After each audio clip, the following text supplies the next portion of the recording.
अमृत, जिसे पाने के लिए देवताओं और असुरों ने दूध के सागर का मंथन किया। लेकिन जब धन्वंतरी अमृत के कलश के साथ प्रकट हुए तो देवताओं और असुरों के बीच संघर्ष शुरू हो गया। इस संघर्ष में अमृत की कुछ बूंदें छलक गई और धरती पर गिरी। कथाओं के अनुसार ये बूंदें 4 स्थानों पर गिरी थी और आज भी ये अमृत उन स्थानों पर संरक्षित है। कहते हैं कि अमृत की एक बूंद से ही बड़े से बड़े रोग ठीक हो जाते हैं। लेकिन क्या समीर की किस्मत में अमृत का मिलना लिखा था जिससे उसकी बीमारी का इलाज हो सके? फोन की घंटी आज किसी चमत्कार की ओर इशारा कर रही थी। समीर ने फोन उठाया। हेलो भाई, मुझे तुम्हारे कैंसर का इलाज मिल गया है। कॉल रिसीव होते ही सागर ने खुश होकर कहा। समीर चौंक गया। कैंसर? लेकिन मुझे कैंसर कहां है? समीर बस करो, मैंने तुम्हारी मेडिकल रिपोर्ट देख ली है जो तुमने मुझसे छुपा रखी थी, और मैं जानता हूं कि तुम्हें स्टेज 3 कैंसर है, इसलिए अब और झूठ मत बोलो। ऐसा नहीं है सागर, पर मैं ये तुम्हें कैसे बताता? मैं नहीं चाहता था कि मेरी बीमारी की वजह से तुम्हारा आखिरी साल बर्बाद हो। ये तुम्हारे फ्यूचर का सवाल है। फ्यूचर? समीर, तुमने मेरे लिए इतना किया है तो फिर तुम्हारी जरूरत के वक्त मैं तुम्हें कैसे अकेला छोड़ देता? इसलिए मैंने तुम्हारे कैंसर का इलाज खोज लिया है। इलाज मिल गया है? कैसे और कहां? तुम तो फील्ड प्रोजेक्ट के लिए प्रयागराज गए थे ना? वो सब मैं बाद में बताऊंगा, पहले तुम झट से भोले बाबा के पुराने मंदिर आ जाओ। मंदिर? हाँ समीर, इस वक्त मैं कुछ नहीं बता सकता, बस आ जाओ। सागर ने कहा और फोन काट दिया। समीर को कुछ समझ नहीं आ रहा था, लेकिन उसका भाई बुलाए और वो न जाए, ऐसा हो नहीं सकता था। इसलिए उसने बस पकड़ी और सीट पर बैठे बैठे ही अतीत की यादों में खो गया। सागर और समीर जुड़वा भाई थे जिन्हें एक दूसरे से बेहद लगाव था। उनकी मां उसी दिन चल बसी जिस दिन वो पैदा हुए थे, जबकि उनका पिता एक शराबी था जो दिखने में भले ही सभ्य लगता था, लेकिन अंदर से किसी जानवर से कम नहीं था। शराब पीकर अपने दोनों बेटों को मारना उसके लिए रोज का काम था। कभी कभी तो वो उनकी मां के मर जाने का दोष भी उन दोनों पर ही डालता और उनकी छोटी छोटी गलतियों पर भी उन्हें इतना मारता कि अगले दिन उन्हें स्कूल से छुट्टी लेनी पड़ती। वैसे तो दोनों भाई बराबर के थे, लेकिन दोनों की पर्सनालिटी बेहद अलग थी। समीर जहां खेलकूद में रहने वाला गरम मिजाज लड़का था, वहीं सागर को पढ़ाई लिखाई बेहद पसंद थी और वो बड़ा होकर आर्कियोलॉजिस्ट बनना चाहता था। ऐसे ही उनकी जिंदगी कट रही थी, लेकिन क्लास 8 के रिजल्ट के दिन ही उनकी किस्मत पलटी। सागर फर्स्ट आया था और बड़ी मिन्नतों के बाद उनका पिता उनके साथ ही स्कूल चलने के लिए तैयार हुआ था। वो दोनों तैयार हो रहे थे जबकि उनका पिता रेडी हो गया था और दोनों को खरी खोरी सुना रहा था। पता नहीं ऊपर वाले ने मुझे कैसे बच्चे दिए हैं, अपनी मां को खा गए इतना काफी नहीं है जो अब मुझे भी पागल करने पर तुले हैं। पैदा होते ही इन्हें मार डालना चाहिए था, कम से कम ऐसे नौकरी छोड़कर इनके स्कूल के चक्कर तो न लगाने पड़ते। तुम दोनों आ रहे हो या अकेले स्कूल जाना है तुम्हें? मेरे पास इतना फालतू टाइम नहीं है तुम दोनों के लिए। जी पापा, अगर मुझे 2 मिनट के अंदर अंदर नीचे न दिखाई दिए तुम तो उनका पिता जोर से चीखा और फिर कुछ गिरने की आवाज आई। समीर और सागर भागकर नीचे गए तो देखा कि उनके पिता के सिर पर गहरा घाव था। वो उन दोनों की तरफ देख रहा था, उसकी आंखों में मदद की गुहार थी। उसे ऐसे देखकर समीर के मन में तो आया कि काश उसका पिता मर जाए। और सच में उस दिन आखिरी बार उन्होंने अपने पिता का चेहरा देखा। उनका पिता मर चुका था। पिता के मर जाने के बाद दोनों अनाथ बच्चे झोपड़पट्टी में आकर रहने लगे। आसपास के लोगों की जानकारी से समीर को एक केमिकल फैक्ट्री में काम मिल गया, लेकिन क्योंकि सागर की इच्छा थी कि वो आगे पढ़े, इसलिए पहले उसने सरकारी स्कूल से 12वीं की और फिर पास में ही एक कॉलेज में एडमिशन ले लिया। समीर ने सोचा था कि सागर की मास्टर डिग्री होते ही वो अपना काम बदल लेगा और किसी ऐसी जगह काम करेगा जहां पर केमिकल की वजह से वो बार बार बीमार ना हो। लेकिन 6 महीने पहले ही समीर मुझे बताते हुए बेहद दुख हो रहा है कि तुम्हें कैंसर है, स्टेज 3। स्टेज 3? कितना वक्त बचा है मेरे पास डॉक्टर? और इलाज? बस कुछ ही महीने, और कैंसर इतना एडवांस्ड है कि फिलहाल उसका इलाज मुमकिन नहीं है। अतीत के इन पन्नों को याद कर समीर हंसा। उसकी जिंदगी मजाक की तो बन गई थी, लेकिन वो नहीं चाहता था कि उसकी बीमारी का असर सागर की पढ़ाई पर हो। इसलिए उसने रिपोर्ट घर में छुपा कर रख दी और मौत का इंतजार करने लगा। दूसरी तरफ सागर ने फोन जेब में रखा और ऊपर देखने लगा। प्लीज भगवान, बस किसी तरह वो तपस्वी बाबा इस अमृत से समीर को ठीक कर दे। इसके बाद मैं फिर कभी आपसे कुछ नहीं मांगूंगा। बड़बड़ाते हुए सागर एक हफ्ते पहले की यादों में गुम हो गया। एक हफ्ते पहले यूनिवर्सिटी कैंटीन में।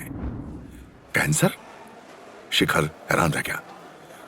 हाँ, मुझे भी 2 महीने पहले ही पता चला, वो भी गलती से। समीर ने तो मुझे भी नहीं बताया। वो तो प्रोजेक्ट की फाइल ढूंढते हुए मुझे उसकी मेडिकल रिपोर्ट मिल गई। उसके पास बस कुछ ही महीने हैं और उसकी जान बचाने के लिए मुझे तेरी मदद चाहिए दोस्त। सागर बोला। तो शेखर ने कहा, हाँ बोलना, तेरा भाई मेरे भाई जैसा ही है। पैसे चाहिए इलाज के लिए? नहीं, सागर ने थक कर कहा, डॉक्टरों ने कहा है कि इलाज मुमकिन है। तो फिर एक दूसरा रास्ता है, लेकिन बेहद मुश्किल है। बस उसमें ही मुझे तेरी मदद चाहिए। ऐसा भी क्या है, बोलना। सागर ने आसपास देखा, फिर धीरे से बोला, वो रास्ते में भोले बाबा का मंदिर पड़ता है ना, शहर के बाहर वाला। वहां मुझे एक तपस्वी मिला। उसने मुझे समुद्र मंथन की कथा सुनाई। उसका कहना है कि समुद्र मंथन के वक्त धरती पर अमृत की बूंद गिरी थी प्रयागराज में एक चट्टान पर, और आज भी वो बूंद सही सलामत है। उसका कहना है कि वो बड़ी से बड़ी बीमारी को भी खत्म कर सकती है, लेकिन एक खास मुहूर्त पर रात को 12 बजे नदी में 500 मीटर पर ही वो बूंद तैरकर उस सुनहरी चट्टान के साथ ऊपर आती है। उसकी रक्षा नदी की डॉल्फिन करती है, लेकिन क्योंकि उस वक्त वो डॉल्फिन बेहद हिंसक हो जाती है, इसलिए उसे निकालना बहुत ही मुश्किल है। और यहीं पर मुझे तुम्हारी मदद चाहिए। मैं चाहता हूं कि तुम मेरे साथ प्रयागराज चलो।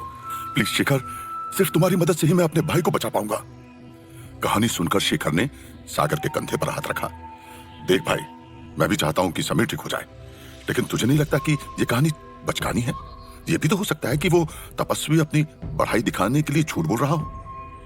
नहीं यार, वो सच बोल रहा है, उसकी आंखों में दिखा है मैंने। और झूठ भी हो तो भी अपने भाई के लिए मैं एक बार कोशिश तो कर ही सकता हूं ना, सागर ने कहा। ठीक है दोस्त, चलते हैं, लेकिन अमृत मिला तो आधा मैं लूंगा। वैसे भी अमृत का एक कण भी काफी होता है ना, शेखर ने मजाक के अंदाज में कहा। फिर सीरियस होकर बोला, वैसे कौन सा तपस्वी है ये? नाम तो नहीं पता, लेकिन वो पुराने मंदिर में ही रहता है। कहता है कि वही खंडर उसका घर है, सागर ने बताया। अगले दिन सागर और शेखर दोनों ही प्रयागराज के लिए निकल पड़े। समीर के पूछने पर सागर ने उसे फील्ड प्रोजेक्ट का बहाना दे दिया। साथ ही यह भी कह दिया कि उसके साथ शेखर भी है, इसलिए समीर ने भी उससे ज्यादा सवाल नहीं पूछे। प्रयागराज में सागर और शेखर तपस्वी की बताई हुई जगह पर पहुंच गए, जहां करीब से ही गंगा नदी गुजरती थी। वहां उन्होंने एक पेड़ की छाया में खाना खाया। सागर ने शेखर को अपना प्लान बताया और फिर दोनों रात होने का इंतजार करने लगे। ठीक आधी रात को उन्होंने देखा कि नदी किनारे हलचल हो रही है। वो करीब गए और वहां उन्होंने जो देखा उससे उनकी आंखें फटी की फटी रह गई। उन्होंने देखा कि नदी में कुछ चमक रहा है, कुछ अद्भुत। शेखर, वही अमृत। कहानी सच थी, मेरा भाई ठीक हो जाएगा, सागर ने खुशी से कहा। उसे तो बस उस पल का इंतजार था जब वो ये अमृत समीर को देखा। हाँ, लगता तो वही है, लेकिन उसकी रक्षक कहाँ है? शेखर ने नदी में झांकते हुए कहा। पता नहीं, शायद अब तक आई नहीं है। चल, उसके आने से पहले ही अमृत ले आते हैं। मैं इस मौके को मिस नहीं कर सकता, सागर ने कहा और नदी में गोता लगा दिया। सागर, रुक! शेखर ने उसे रोकने की कोशिश की, लेकिन फिर खुद भी उसके पीछे पीछे कूद गया। सागर और शेखर दोनों ही अच्छे तैराक थे। तैरते हुए दोनों चमक की तरफ बढ़ रहे थे। तभी अचानक से शेखर को ऐसा लगा जैसे एक साया उसके पीछे से गया हो। कुछ और दूर जाकर फिर से उसके साथ ऐसा ही हुआ। उसने सागर को इशारे से बताया कि आसपास शायद कोई है। दोनों धीमे हो गए और फिर सामने उन्हें दिखाई दी डॉल्फिन्स। वो भी एक दो नहीं, पूरा झुंड। आंखों में नीली रोशनी लिए वो डॉल्फिन्स बिल्कुल नॉर्मल नहीं लग रही थी। उन्हें देखकर तो ऐसा लग रहा था जैसे वो धरती की नहीं, किसी और ही दुनिया की जीव हो। डॉल्फिन्स देख दोनों सावधान हो गए। प्लान के मुताबिक शेखर ने एक पैकेट निकाला और सागर को अंदर जाने का इशारा किया। सागर उसकी बात समझ गया और थोड़ी दूरी पर जाकर रेडी हो गया। फिर शेखर तेजी से आगे जाने लगा, तब तक जब तक वो ज्यादा से ज्यादा डॉल्फिन्स की नजर में नहीं आ गया। उसे देख सभी डॉल्फिन्स उसे मारने के लिए आगे आने लगे। उन्हें अपने ऊपर हमला करते देख उसने सागर को इशारा किया और मौके का फायदा उठाकर उन्हें सुनहरी चट्टानों से दूर ले गया। दूसरी तरफ सही मौका मिलते ही सागर गोता लगाकर नीचे की तरफ से चट्टान की आड़ में पहुंच गया और फिर वहां तैनात डॉल्फिन्स की नजर बचाकर चट्टानों से बनी छोटी सी गुफा के अंदर घुस गया। गुफा बेहद संकरी थी। उसके अंदर एक इंसान ही बड़ी मुश्किल से फिट हो सकता था। ये तो अच्छा हुआ कि डॉल्फिन का ध्यान शेखर पर था, वरना इतनी सी जगह में से अमृत को चुराना सच में बेहद मुश्किल था। सागर ने देखा कि वो सुनहरी चमक एक पत्थर जैसी चीज से आ रही थी, लेकिन दिक्कत ये थी कि वो पत्थर चट्टान में फंसा हुआ था, जिसे बिना तोड़े निकाला नहीं जा सकता था। सागर ने बिना कोई आवाज किए और बिना लहरें उठाए पत्थर को खींचने की कोशिश की। उसने हर वो तरकीब लगाई जो उसने कहीं सुनिया पड़ी थी, लेकिन बदकिस्मती से कुछ काम नहीं आया। उधर शेखर भी डॉल्फिन्स की पकड़ में आने वाला था। डॉल्फिन्स और हिंसक होती जा रही थी। उन्हें देखकर सागर की घबराहट भी बढ़ती जा रही थी और बस उसी घबराहट में उससे एक गलती हो गई। उसने चट्टान पर कुछ ज्यादा ही जोर लगा दिया और चट्टान पूरी टूट गई और अमृत की गोंद रूपी बूंद चट्टान से छूटकर सागर के हाथ में आ गई। इधर चट्टान टूटी और उधर सभी डॉल्फिन्स का ध्यान उस पर चला गया। वो तेजी से उसकी तरफ आने लगी।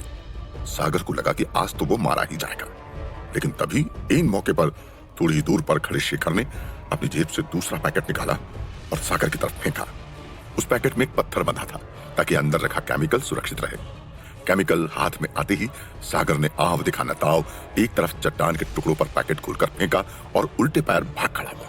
उसकी तरफ आती डॉल्फिन्स लगभग चट्टान के पास पहुंची ही थी कि पैकेट पूरी तरह से खुल गया और चारों तरफ बुलबुले और काला धुआं फैल गया। और इस तरह से डॉल्फिन को चकमा देकर दोनों दोस्त अमृत की गोंद रूपी बूंद पानी से बाहर ले आए। और अब शेखर, शेखर कहां गया? अभी तो यहीं पर था। 10 मिनट में समीर आ जाएगा। और यहां तपस्वी और शेखर दोनों ही गायब हैं। फोन रखने के बाद सागर ने शेखर को आवाज लगाई। तभी पीछे से उसे किसी ने एक पंच मारा। सागर ने लड़खड़ा कर पीछे देखा। शेखर, ये क्या कर रहे हो? माफ करना दोस्त, लेकिन यहां बात अमृत की है, उस चीज की जो शायद दुनिया में एक ही है, इसलिए आधे से तो मेरा काम चलेगा नहीं। शेखर सागर की जेब में हाथ डालकर अमृत निकालने की कोशिश करने लगा, लेकिन सागर ने उसे धक्का दे दिया। लेकिन हमारी तो डील हुई थी। हाँ, पर मैंने मन बदल लिया है। अब मुझे आधा नहीं, पूरा अमृत चाहिए। लेकिन क्यों? वजह से कोई फर्क नहीं पड़ता दोस्त, तुम्हारी भलाई इसी में है कि तुम मुझे चुपचाप वो अमृत दे दो, क्योंकि आज मैं उसे लिए बिना यहां से जाऊंगा नहीं, और मैं ये तुम्हें दूंगा नहीं, ये मेरे भाई के लिए, सागर ने कहा। और दोनों में हाथापाई शुरू हो गई। तभी उन्हें एक आवाज सुनाई दी, सागर। वो आवाज समीर की थी। वो भोले बाबा के मंदिर तक आ गया था। आवाज सुन सागर ने बस एक पल के लिए उस तरफ देखा। भाई! तभी मौके का फायदा उठाकर शेखर ने एक बड़ा सा पत्थर लेकर सागर के सिर पर दे मारा। पत्थर इतना बड़ा था कि एक ही बार में सागर का सिर फट गया और वो लड़खड़ाकर कुंड के पास गिर गया। शेखर ने फिर उसकी जेब से अमृत निकालने की कोशिश की, लेकिन सागर ने उसे रोका। उसकी हिम्मत देख शेखर ने फिर से पत्थर उठाया और जोर जोर से उसके सिर पर मारने लगा, तब तक जब तक सागर मर नहीं गया। और फिर उसने उसकी जेब से अमृत निकाल लिया। तभी समीर वहां पहुंच गया। सागर! समीर ने अपने मरे हुए भाई को देखा, फिर शेखर के खून से लथपथ हाथ और कपड़े देखे। समीर को वहां देखकर शेखर के हाथ से वो पैकेट छूटकर नीचे गिर गया। शेखर, मैं तुम्हें छोड़ूंगा नहीं, तुमने मेरे भाई को मार डाला, मेरे इकलौते भाई को। और गुस्से से लाल समीर ने शेखर पर हमला कर दिया। शेखर मजबूत था, लेकिन समीर भी कम नहीं था। दोनों में हाथापाई हुई, जिसमें शेखर बुरी तरह मारा गया। शेखर को मारने के बाद समीर सागर की लाश के पास गया ही था कि उसने उसके पास पड़ा हुआ पैकेट देखा। समीर ने पैकेट उठाकर खोला ही था कि तभी किसी ने उसकी पीठ में खंजर घुसा दिया। ये क्या? शेखर तो मारा गया, तो फिर समीर को खंजर किसने मारा? क्या अब समीर भी मारा जाएगा? ये अमृत का लालच क्या गुल खिलाएगा?